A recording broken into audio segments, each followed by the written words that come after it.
Sari, privește și ascultă.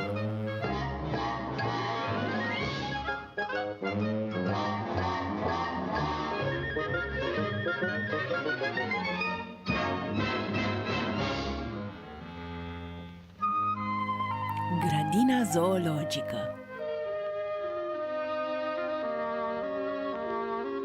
Elefant.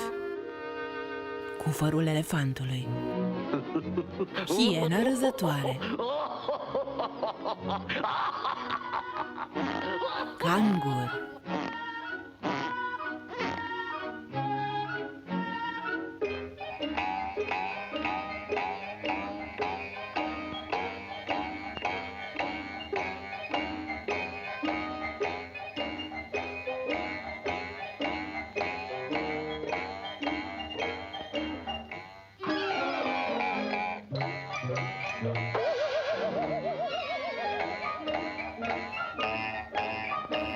Magazin alimentar.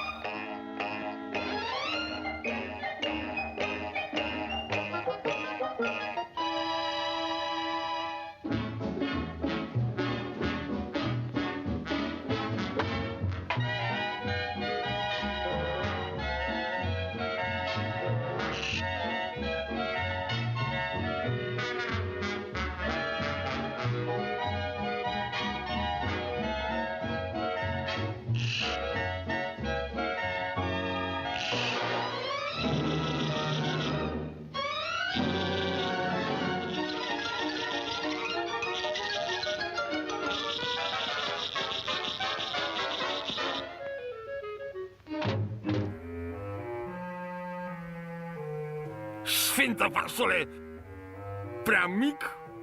E o pierdere de vreme când sunt prea mici. E nevoie de o mulțime să umpli grăticioara. Nu-ți ajunge nici pomosea.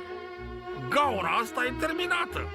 Pentru Dumnezeu, n-a mai rămas niciunul mai rotofei, mor de foame. Trebuie să bag ceva la ghiozdan.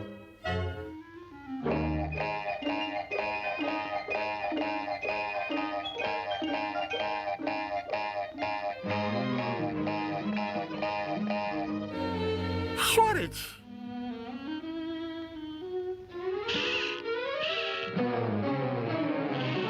Wow!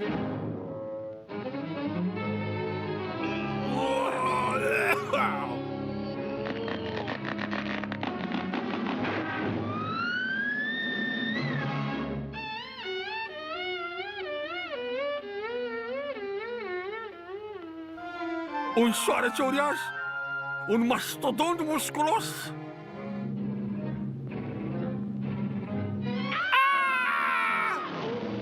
Șoarece, un șoarece musculos! Șoarece, musculos, șoarece! E cel mai aurit lucru pe care l-am auzit vreodată. O pisică speriată de un șoarece. N-ai niciun pic de mândrie profesională? Trece înapoi și prinde șoarecele, altfel te fac terci.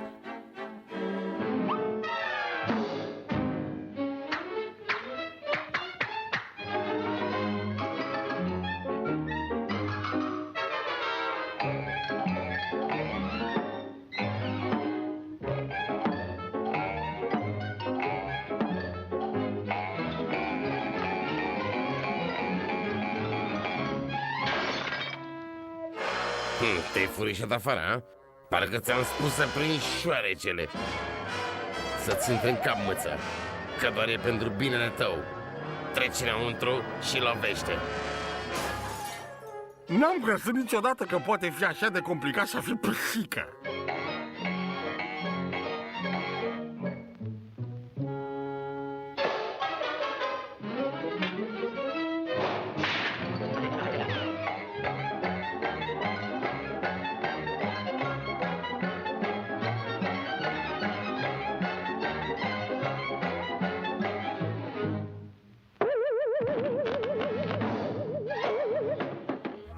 Ia stai puțin, hai să ne organizăm. El e șoarece, eu sunt pisica. Pisicile înving șoarecii. Ceva e în neregulă. Cred că îmi pierd condiția fizică. Sleampăt, trebuie să fac exerciții și să-mi întăresc mușchii.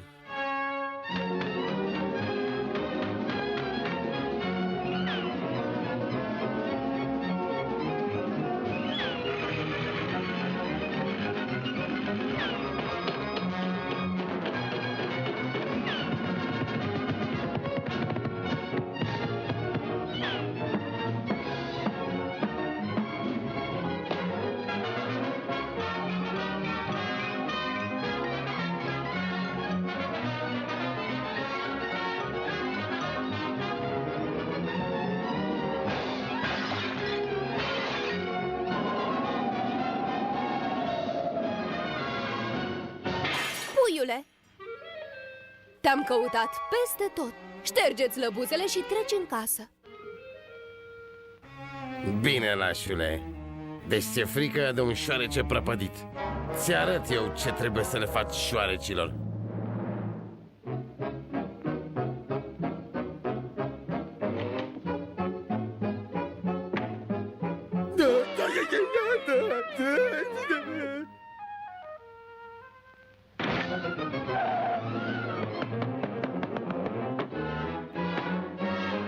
Haide, Mâță, să ne cărăm de aici. Când vezi șoareci așa de mari, cu două capete, e timpul să te apuci să bei doar apă. Cisternă cu apă.